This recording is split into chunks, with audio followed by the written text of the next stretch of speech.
ये part third, paper second, contemporary Indian philosophy, समकालीन भारतीय दर्शन। आज हम गांधी जी के सत्य संबंधी विचारों पर चर्चा करेंगे। जैसा कि कल मैंने आपको कुछ नोट्स भेजे थे गांधी जी के ईश्वर संबंधी विचार, उसी के कंटिन्यूशन में ही आज हम गांधी जी के सत्य और ईश्वर संबंधी विचार पर चर्चा करेंगे। ठीक है। गांधी जी ने सत्य और ईश्वर इन दोनों का एकीकरण कर दिया था। उनके चिंतन में सत्य, जिसे इन्होंने ईश्वर कहा है, वह सत्य ही ईश्वर की धारणा है, ऐसा उन्होंने माना। वे कहते हैं कि ईश्वर और सत्य में कोई अंतर नहीं है। भारतीय परंपरा में जो सत्य की धारणा है वे उसे स्वीकार करते थे, परंतु उन्होंने अपने चिंतन में निर्गुण अद्वैत ब्रह्मा को और सगुण अद्वैत ईश्वर को स्वीकार किया है। अद्वैत वेदांत आपने पढ़ा हुआ है। गांधी जी भी अद्वैत दर्शन का ही अनुसरण करते हैं। वे कहते थे कि मनुष्य जो है ईश्वर से भावनात्मक संबंध रखता है और ऐसा करना उसके लिए वांछनीय भी है, परंतु निर्गुण ब्रह्मा में ज्ञाता और ज्ञेय का, ज्ञाता यानी जो ज्ञान प्राप्त करने वाला है, ज्ञेय यानी वह विषय जिसे जाना जाए, तो निर्गुण ब्रह्मा में ज्ञाता और ज्ञेय का, भगवान और भक्त का जो द्वैत है वो समाप्त हो जाता है, यानी दोनों एक हो जाते हैं। व्यावहारिक दृष्टि से गांधी जी जीवन के सिद्धांतों को मानते थे, इसलिए उन्होंने ईश्वर के सगुण रूप को माना। सगुण ईश्वर से जो हम भावनात्मक रूप से संबंध स्थापित कर सकते हैं, इस भावनात्मक संबंध के द्वारा ही हम जीवन में परिवर्तन भी ला सकते हैं और इसी तरह से हम नैतिकता का विकास कर सकते हैं। तो गांधी जी ने ये स्वीकार किया कि ईश्वर जो है वो सत्य है, क्योंकि उन्होंने पाया कि ईश्वर के अनेक नाम हैं, बहुत सारे रूप हैं। जब हम उसका विवरण देने की कोशिश करते हैं तो हम उनका पूर्ण विवरण नहीं दे पाते। किसी एक विशेष दृष्टि से हम उसे बता पाते हैं, जो कि वास्तविक नहीं होता। परंतु हम यदि ईश्वर का विवरण दें कि वह सत्य है तो उसे पूर्ण माना जा सकता है। क्यों?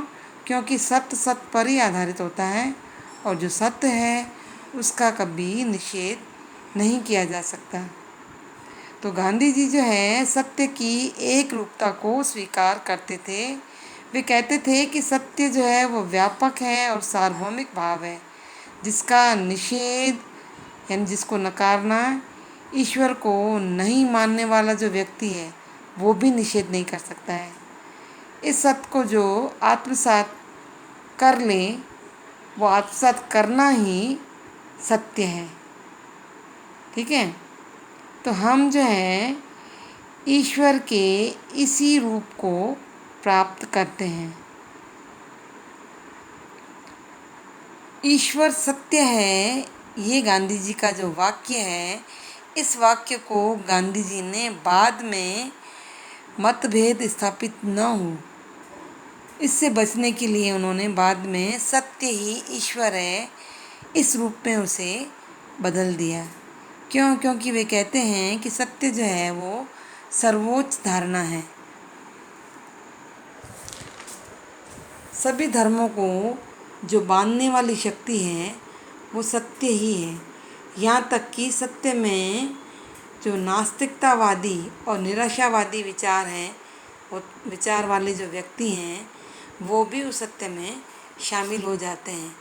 इसलिए सत्य को उन्होंने प्राथमिक भाव माना।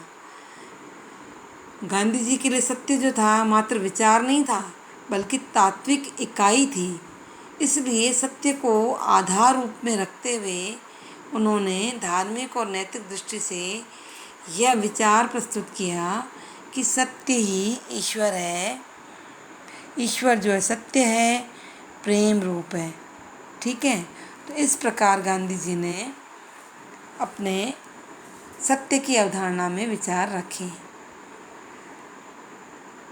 नेक्स्ट है कि गांधी जी ने ईश्वर की सत्ता को सिद्ध करने के किस तरह से तर्क प्रस्तुत किए हैं। ईश्वर के अस्तित्व के संबंध में जो प्रमाण प्रस्तुत किए जाते हैं वे व्यावहारिक दृष्टिकोण से गांधी जी ने स्वीकार किए हैं। दर्शन शास्त्र में जिस तरह से बौद्धिक प्रमाण प्रस्तुत किए जाते हैं गांधी जी ने उनकी उपेक्षा की है, यानी उन्हें स्वीकार नहीं किया।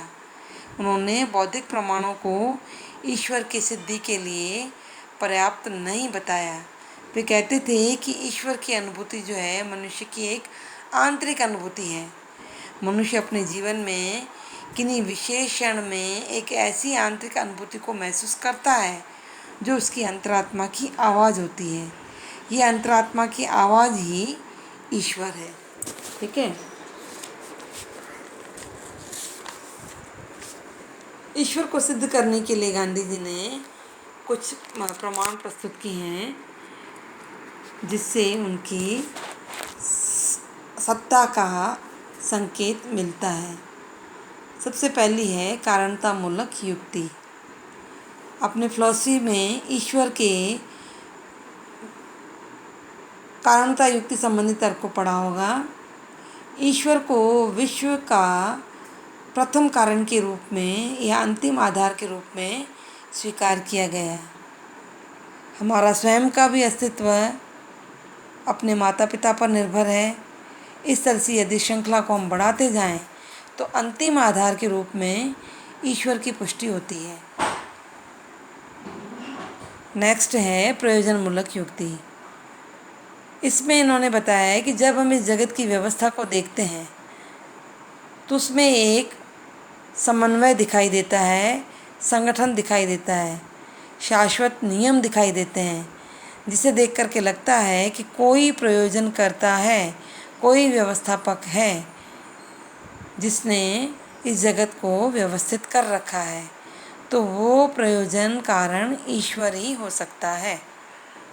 इस तरह से प्रयोजनमूलक युक्ति के आधार पर ईश्वर की सत्ता को सिद्ध किया जा सकता है। तीसरा बताया इन्होंने नैतिक प्रमाण, यानी हमारे अंदर एक ऐसी आंतरिक शक्ति है जो शुभ और अशुभ का निर्णय करती है। तो गांधी जी कहते हैं कि यह जो निर्णय की शक्ति है, यह जो आवाज़ है, वो ईश्वर का प्रतिनिधि है। इसे अंतरात्मा की पुकार भी हम कह सकते हैं। और गांधी जी ने इस आधार पर ईश्वर की सत्ता को स्वीकार किया। नेक्स्ट उपयोगितावादी प्रमाण। इसके अनुसार उपयोगितावादी दृष्टि से किसी भी वस्तु को हम वास्तविक तभी स्वीकार करते हैं जब वह जीवन जीने में हमें सफल बनाती है। गांधी जी कहते हैं कि बौद्धिक साधनों से मनुष्य जो है एक अच्छा जीवन नहीं जी सकता।